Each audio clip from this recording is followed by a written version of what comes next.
রাতে যমুনায় বৈঠক করে গোপনে পদত্যাগ করে দেশ ছেড়েছে ডক্টর মোহাম্মদ ইউনূস। খবর শুনি আজ রাতে প্রধানমন্ত্রী হয়ে দেশে ফিরছে প্রধানমন্ত্রী শেখ হাসিনা। তাহলে কি আবারও দেশের প্রধানমন্ত্রী হতে যাচ্ছেন তিনি? কি বলছে গণমাধ্যম, বিস্তারিত আপনাদেরকে প্রমাণ সহকারে এই ভিডিওর মাধ্যমে দেখে দেবো। তাহলে চলুন ভিডিওটি দেখতে থাকে। ভয়ঙ্কর পরিকল্পনা নিয়ে মাঠে নামছে আওয়ামী লীগ। সীমান্ত পেরিয়ে ঢুকছে অস্ত্র, গোলাবারুদ। Target November December. তিনি যা ঘটছে এটার জন্য সরি বলবে না, ঝুঁকেঙ্গানি স্টাইলে আছেন। এমনকি কর্মীদেরকে তার ওই বক্তব্যের মাধ্যমে নির্দেশনা দেওয়া হয়েছে যেন প্রস্তুত হয় আগামী দিনের জন্য। তবে তিনি সাম্প্রতিক সময়ে বা ইদানিং বাংলাদেশে ফিরবেন না। যখন আওয়ামী লীগের শাসনামল আসবে তখন তিনি ফিরবেন। আচ্ছা, তো তিনি ফিরেন না ফিরেন, রাজনীতির মাঠে ডক্টর ইউনূস যেটা আশঙ্কা করছিল শেখ হাসিনাকে নিয়ে, সেটা কিন্তু সত্যি হয়েছে। সেনাবাহিনী প্রধান ওয়াকারুজ্জামান আবার ভীষণভাবে চমকে গেছেন যে তার মানে কি নির্বাচন আরেক দফা পেছাতে যাচ্ছে। বহুরূপী এবং দুষ্ট প্রকৃতির মানুষের খপ্পরে পড়েছে বাংলাদেশ। 24-এর অভ্যুত্থানের পর এই রাষ্ট্রটি সংস্কারের লক্ষ্যে, পুনর্গঠনের লক্ষ্যে যাদেরকে দায়িত্ব দেওয়া হয়েছিল, যাদেরকে ক্ষমতায় বসানো হয়েছিল, তারা রাষ্ট্রটি সংস্কার করবে তো দূরের কথা, ডুবানোর প্রতিযোগিতায় নেমেছিল রাষ্ট্রটিকে। রাতেই প্রধানমন্ত্রী হিসাবে দেশে ফিরছে প্রধানমন্ত্রী শেখ হাসিনা। দায়িত্ব পালনে ব্যর্থ হয়ে ইতিমধ্যে পদত্যাগ করে দেশ ছাড়লেন ডক্টর মোহাম্মদ ইউনূস। তাহলে কি সত্যি আবারও দেশের প্রধানমন্ত্রী হতে যাচ্ছেন শেখ হাসিনা? কি বলছে গণমাধ্যম, বিস্তারিত আপনাদেরকে প্রমাণ সহকারে এই ভিডিওর মাধ্যমে দেখে দেবো। তাই না টেনে সম্পূর্ণ ভিডিওটি দেখতে থাকুন। তার আগে একটা কথা বলে রাখি, আপনি যদি এই চ্যানেলে এখনো নতুন হয়ে থাকেন তাহলে অবশ্যই চ্যানেলটাকে সাবস্ক্রাইব করে আমাদের সাথে থাকবেন, যাতে করে এমন নতুন নতুন আপডেট নিউজ সবার আগে আপনাদের হাতে পৌঁছে দিতে পারে। তাহলে চলুন এই বিষয় নিয়ে রাজনৈতিক বিশ্লেষকরা কি বলেছে আগে সেই ভিডিওটা দেখে নিই, তারপরে কিন্তু মূল ভিডিওটা আপনাদেরকে একের পর এক দেখিয়ে দেবো। চলুন কথা না বাড়িয়ে একের পর এক ভিডিওগুলি দেখতে থাকে। সালাম আলাইকুম। বাংলাদেশ আওয়ামী লীগ যতদিন ক্ষমতায় ছিল স্পষ্টত পাকিস্তানের সাথে কূটনৈতিক সম্পর্ক প্রায় তলানিতে ছিল। বাট এম্বাসি আছে, বাংলাদেশেও পাকিস্তানের এম্বাসি আছে, পাকিস্তানেও বাংলাদেশের এম্বাসি আছে। আবার আওয়ামী লীগ সরকারের রাজনীতির যে মূল স্তম্ভ মুক্তিযোদ্ধা, আর এই ইস্যুটা যখনই আসে স্বাভাবিকভাবেই পাকিস্তানের সাথে একটা কনফ্লিক্ট তৈরি হয়েছে। ব্যবসা বাণিজ্য থেকে শুরু করে কূটনৈতিক সম্পর্কে অনেকটা ঘাটতি ছিল। তবে খেলাধুলা বা অন্যান্য ক্ষেত্রে আমরা হয়তো মোটামুটি ভালোই ছিলাম। কিন্তু তারপরেও শেখ হাসিনা সরকার বা আওয়ামী লীগ হচ্ছে অ্যান্টি পাকিস্তানি, এটা একটা মার্কেটের ডায়লগ আছে, ভারতপন্থী। আবার বিএনপি জামাতের বেলায় অনেকটা বলে জামাত তো পুরোই পাকিস্তানপন্থী বলা হয়ে থাকে, ভারত বিরোধী। আবার বিএনপির অবস্থানে কিছুটা পাকিস্তানপন্থী, কিছুটা ভারতপন্থী একটা অবস্থানে আছে।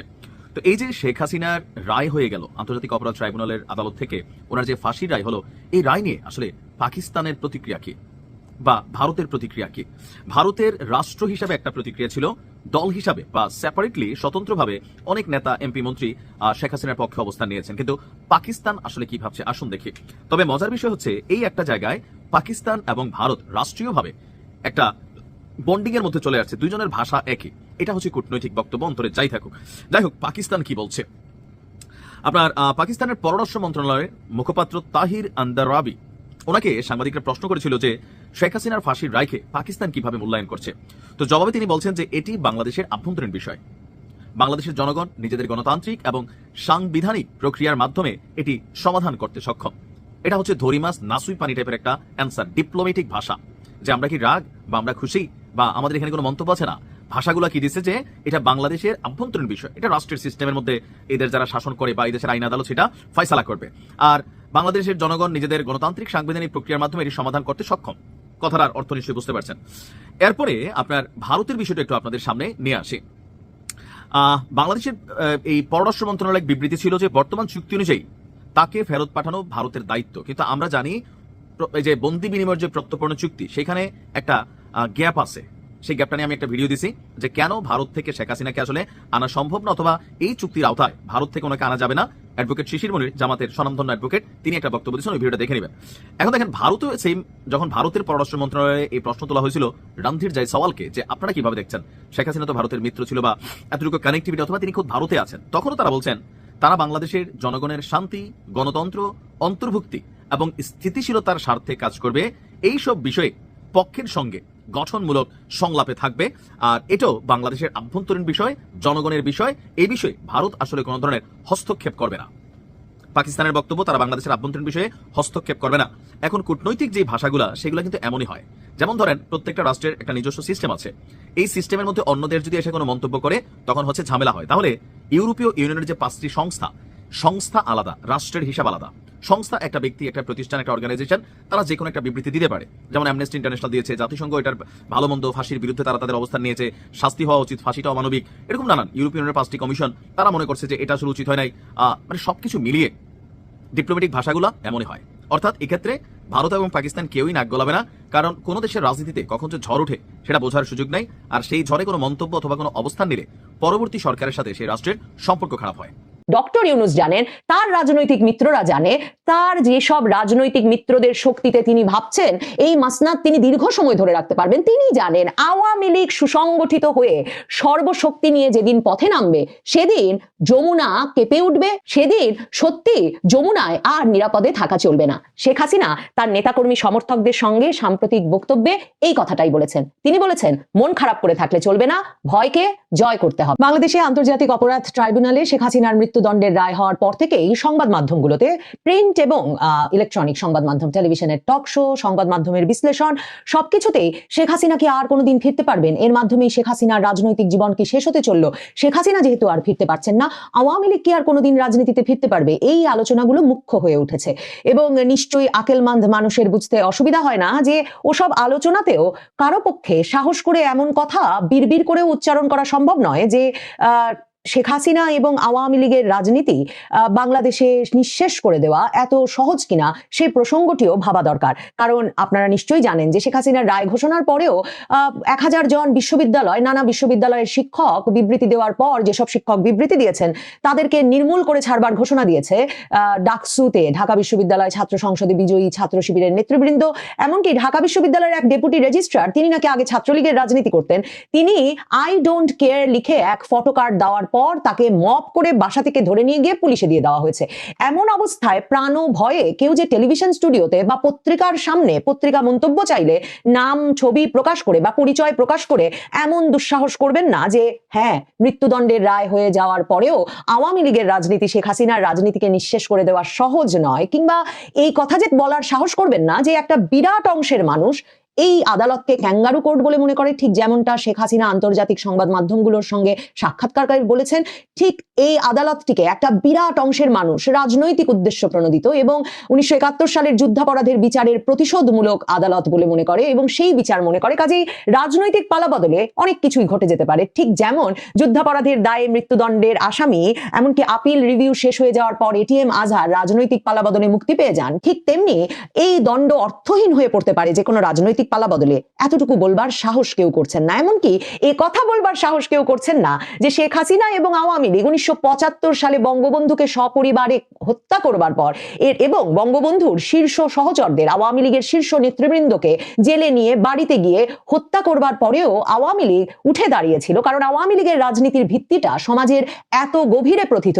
এসব কথা বলবার সাহস করার তো প্রশ্নই ওঠে না এখন বাংলাদেশে।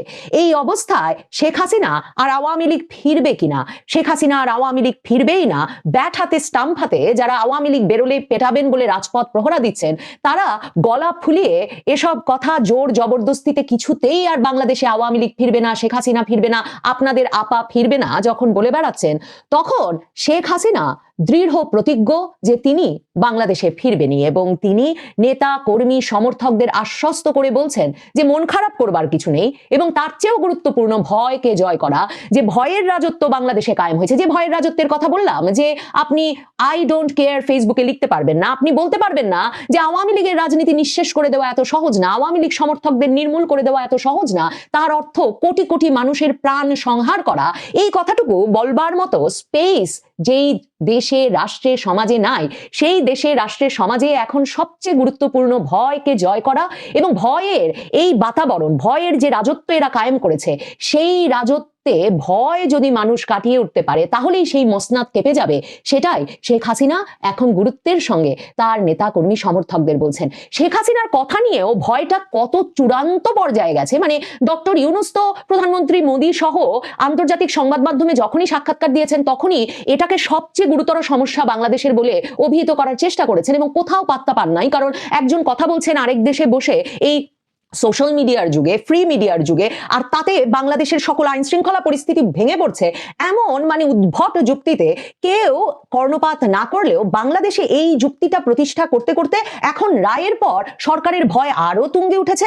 সরকার সাইবার সিকিউরিটি এজেন্সি, সাইবার সুরক্ষা এজেন্সিকে দিয়ে সংবাদ মাধ্যমকে ধমকে বলেছে যে বাংলাদেশে যাতে জনস্বার্থে, জাতীয় নিরাপত্তার স্বার্থে মানবতা বিরোধী অপরাধের দায়ে মৃত্যুদণ্ড প্রাপ্ত সাবেক প্রধানমন্ত্রী শেখ হাসিনার কোনো বক্তব্য প্রচার না না করা হয়। এবং জাতীয় সাইবার সুরক্ষা এজেন্সি উদ্বেগের সঙ্গে লক্ষ্য করেছে যে প্রিন্ট টু ইলেকট্রনিক সংবাদ মাধ্যম এবং অনলাইন নিউজ পোর্টাল দণ্ডপ্রাপ্ত এবং পলাতক আসামি শেখ হাসিনার বক্তব্য ও বিবৃতি প্রচার করার মাধ্যমে সরাসরি সহিংসতা, বিশৃঙ্খলা ও অপরাধমূলক কার্যকলাপ সৃষ্টির আহ্বান বা নির্দেশনা ছড়িয়ে দিচ্ছে। ভাবুন তো, কারণ ভয়টা হচ্ছে শেখ হাসিনার বক্তব্য শুনলেই যদি আওয়ামী লীগের নেতা কর্মী সমর্থকরা চাঙা হয়ে ওঠেন আর তারা যদি তাতে সাহস পেয়ে সংগঠিত হয়ে ওঠেন, ডক্টর ইউনূস জানেন, তার রাজনৈতিক মিত্ররা জানে, তার যেসব রাজনৈতিক মিত্রদের শক্তিতে তিনি ভাবছেন এই মাসনাদ তিনি দীর্ঘ সময় ধরে রাখতে পারবেন, তিনি জানেন আওয়ামী লীগ সুসংগঠিত হয়ে সর্বশক্তি নিয়ে যেদিন পথে নামবে সেদিন যমুনা কেঁপে উঠবে, সেদিন সত্যি যমুনায় আর নিরাপদে থাকা চলবে না।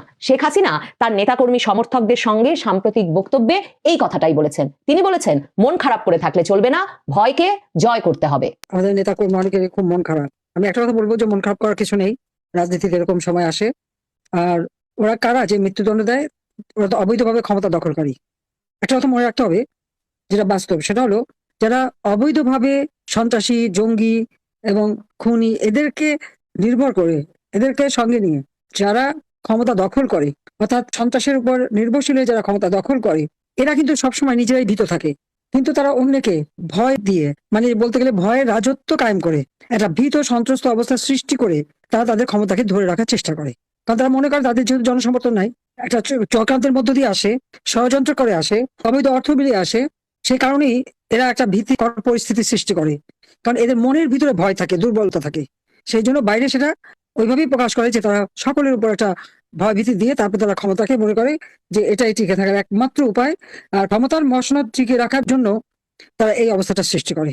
এই ক্ষমতার মসনদ যেটা দখল করলো, ওটা ধরে রাখার জন্য কোনো জনগণের সমর্থন না, জনগণের ভালোবাসা না, জনগণের আস্থা না, বিশ্বাস না, একটা ভীতিকর পরিস্থিতি। আর এই ভয় ভীতিটা যতদিন পর্যন্ত সকলে না কাটিয়ে উঠতে পারবে ততদিন এরকম মর্মে মরে থাকতে হবে। হ্যাঁ, আমাকে মৃত্যুদণ্ড দিয়েছে, আমি পরোয়া করি না, আমি বাংলাদেশে ইনশাল্লাহ আসবোই, অবশ্যই আমি আসবো। আর তাদের মৃত্যুদণ্ড, তাদের ফাঁসির দড়ি কত শক্ত বা কত বুলেট আছে সেটা নিশ্চয়ই যাচাই করবো। 13 তারিখের সফল লকডাউন, মানে ঢাকায় লকডাউন ডেকেছিল আওয়ামী লীগ, সেই লকডাউন সারা দেশে পালিত হলো। 16-17 তারিখ শাটডাউন কর্মসূচি ছিল আওয়ামী লীগের, কিন্তু আওয়ামী লীগ পথে নেমে আসতে পারে, আওয়ামী লীগ না জানি কি ঘটিয়ে ফেলতে পারে, সেই আতঙ্কে, সেই উদ্বেগে সারা দেশে জামায়াত, শিবির সহ ইউনূস সরকারের মিত্র রাজনৈতিক দলগুলো, বিশেষ করে জামায়াতের সমমনা 8 দলগুলো, তারা ঘোষণা দিয়ে পথে ছিল। এবং রায় হতে না হতে তারা এক্সক্যাভেটর নিয়ে 32 নম্বরের দিকে রওনা হয়েছে, যে যাতে 32 নম্বর ভেঙে তারা প্রমাণ করতে পারে তারাই শক্তিশালী পক্ষ, তারাই বিজয়ী পক্ষ।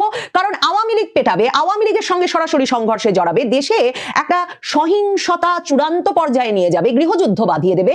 এই রাজনৈতিক পরিকল্পনা যাদের ছিল, তাদের অনেক পরিকল্পনা ভেস্তে গেছে আওয়ামী লীগকে মাঠে না পেয়ে। এবং তাদের জন্য তখন আবারও 17 তারিখ রায়ের পর আরেক দফা ঢাকা সহ সারা দেশে আওয়ামী লীগের নেতাকর্মী, সাবেক প্রেসিডেন্ট আব্দুল হামিদ সহ নেতাকর্মীদের বাড়িতে আগুন দেওয়া, ভাঙচুর করা, লুটপাট করা, মানে যেগুলোকে সরকার কিছুতেই অস্থিতিশীলতা সৃষ্টিকারী বা সহিংসতা সৃষ্টিকারী ঘটনা বলে মনে করে না, সেসব রাজনৈতিক কর্মকাণ্ড, যেসব রাজনৈতিক কার্যক্রমে সরকারের কোনো নিষেধাজ্ঞা নাই, সেসব রাজনৈতিক কর্মকাণ্ডে জামায়াত, তার সমমনা 8 দল এবং ছাত্র শিবির মিলে পরিস্থিতি এমন গরম করে রেখেছিল যে আওয়ামী লীগের জন্য 16-17 তারিখে সেভাবে আর কমপ্লিট শাটডাউন পালনের প্রয়োজন হয় নাই, প্রতিপক্ষই সেটা পালন করেছে। এই বক্তৃতায় শেখ হাসিনা মনে করিয়ে দিয়েছেন যে তাদের লাগাতার কর্মসূচির কারণে যাতে কোনো শ্রমজীবী মানুষ এমন কষ্টে না পড়েন, মানে যারা দিন আনে দিন খান, তারা এমন কষ্টে না পড়েন, সেটা তাদের মাথায় রাখতে হচ্ছে যে তাদের পেটে টান পড়ে। অন্যদিকে তাদের মাথায় রাখতে হচ্ছে যে তাদের এই কর্মসূচির সুযোগে একটা সহিংস পরিস্থিতি সৃষ্টি করতেও যেন কেউ সুযোগ না পেয়ে বসে। এই সব কিছু মাথায় রেখে তিনি এখনো গুরুত্বের সঙ্গে বলছেন, নেতা কর্মী সমর্থকদের সংগঠিত হতে হবে, সারা দেশে হতে হবে, শুধু ঢাকায় নয়, তৃণমূল পর্যন্ত। যে কাজটা আওয়ামী লীগ করছে গত কয়েক মাস ধরে, মানে ঢাকায় যখন ঢাকা মেট্রোপলিটন পুলিশ কমিশনার হুঙ্কার ছাড়ছেন, তখন দেখা যাচ্ছে বরগুনায় একেবারে হাইওয়ের উপর দিয়ে মিছিল চলছে এবং পুলিশ তখন কিংকর্তব্য বিমূঢ় হয়ে দেখছে এবং সাধারণ মানুষ বাস থেকে হাত নেড়ে স্বাগত জানাচ্ছে। এই পরিস্থিতিটা বজায় রাখতে বলছেন শেখ হাসিনা। তবে আন্দোলন আমাদের চালিয়ে যেতে হবে, প্রত্যেক উপজেলায় মিছিল করতে হবে, ওই ভয় ভীতি কাটিয়ে তুলে মব সন্ত্রাস যারা করতে আসবে তাদেরও শিক্ষা দিয়ে দিতে হবে। কাজে আমি বলবো যে প্রত্যেক উপজেলায় সকলকে এক হয়ে, জনগণকে সাথে নিয়ে, যারা আজকে কষ্টের মধ্যে আছে, আমার কৃষক, শ্রমিক, মেহনতি মানুষ, তাদেরকে সবাইকে সাথে নিয়ে প্রতিবাদ করতে হবে, সমাবেশ মিছিল করতে হবে, প্রতিরোধ করে তুলতে হবে। সাথে সাথে আমাদের পিছনে লোক থাকবে, কেউ যদি আমার নেতাকর্মীকে আবার হাত দিতে আসে তাহলে তাদের উপযুক্ত শিক্ষা দিয়ে দিতে হবে। সমস্ত সন্ত্রাসীদের দেশ হয়ে গেছে, আর এই জঙ্গিরাই এখন ক্ষমতা চালাচ্ছে। আর আমি একটাই বলবো, আল্লাহ জীবন দিয়েছে, আল্লাহ জীবন নেয়ার মালিক, দেওয়ার মালিক আল্লাহ। আর আমি আমার জীবনটা সবসময় খরচের খাতাই ছিল। আমি যখন বাংলাদেশে প্রতিদিনই ভাবতাম, সকালে উঠে ভাবতাম যে না, আমরা একটা দিন পেলাম। এখন আমার দৃঢ় বিশ্বাস যে এই ইউনূস এবং তার যত অপকর্ম বা এই জঙ্গি সন্ত্রাসীদের হাত থেকে আমাদের দেশকে মুক্ত করতে হবে, এবং সেই দিন বেশি দূরে না। আর আমি অবশ্যই আসবো। অনেকে মনে করছে আমি আসবো না, কেন আসবো না? সময় হলে ঠিকই আসবো। হ্যাঁ, আল্লাহ যেমন আমাকে নিয়েও আসছেন, একদিন সময় হবে আমি আবার ফিরবো, দেশকে উন্নত করব, দেশের হারানো গৌরব আবার ফিরে আসবে। শেখ হাসিনা বলছেন 15ই আগস্টেই তো তার মৃত্যু পরোয়ানা হয়ে গিয়েছিল, 1975 সালের 15ই আগস্ট। কাজেই বেঁচে যখন আছেন দেশে তিনি ফিরবেনই, এবং তাকে নিশ্চয়ই পরম করুণাময় এমন কোন উদ্দেশ্য নিয়েই বাঁচিয়ে রেখেছেন যে কারণে তিনি বেঁচে গিয়েছিলেন 15ই আগস্ট, সেই একই কারণে পরম করুণাময় তাকে বাঁচিয়ে রেখেছেন 5ই আগস্টেও। এবং ভেবে দেখুন, 1975 সালের 15ই আগস্ট বঙ্গবন্ধুর বিবাহিত এক কন্যা, যিনি সংসার করছেন, দুটো ছোট ছোট শিশুর মা, তিনি যে রাজনীতিতে এসে বাংলাদেশের রাজনীতির পুরো মোড় ঘুরিয়ে দেবেন, সেটা কি বঙ্গবন্ধু জীবিত থাকলে, বঙ্গবন্ধুর পুত্ররা জীবিত থাকলে, বঙ্গবন্ধুর শীর্ষ নেতৃত্ব, আওয়ামী লীগের শীর্ষ নেতৃত্ব জীবিত থাকলে এমন ঘটনা ঘটাবার প্রয়োজন হতো? কাজে নিশ্চয়ই অন্য কোথাও হিসাব হচ্ছে। সেই হিসাবে কাউকে নিশ্চয়ই এমন বিপদগ্রস্ত পরিবেশ থেকে, এমন বিপদের থেকে বাঁচিয়ে 15ই আগস্ট, 21শে আগস্ট, 2024-এর 5ই আগস্ট যেই রাজনৈতিক নেত্রীকে বাঁচিয়ে রেখেছে, এবং যেই রাজনৈতিক নেত্রীকে এত কুৎসা রটনার পরেও আন্তর্জাতিক গণমাধ্যম থেকেও বিচ্ছিন্ন করা যায় নাই, আন্তর্জাতিক মনোযোগের কেন্দ্র থেকে সরানো যায় নাই, সেই নেত্রী যে ফিরবেনই, সেটা বলতে সাহস লাগে, সেটা বলতে সৎ সাহস লাগে, সেটা বলতে রাজনৈতিক সততা। দর্শক, এই ভিডিওটা আপনাদের কাছে কেমন লাগলো? যদি বিন্দু পরিমাণ ভালো লেগে থাকে তাহলে অবশ্যই চ্যানেলটাকে সাবস্ক্রাইব করে আমাদের সাথেই থাকবেন, যাতে করে এমন নতুন নতুন আপডেট নিউজ সবার আগে আপনাদের হাতে পৌঁছে দিতে পারি। তাহলে সবাই ভালো থাকবেন, সুস্থ থাকবেন। দেখা হচ্ছে পরবর্তী কোনো আপডেট নিউজ নিয়ে।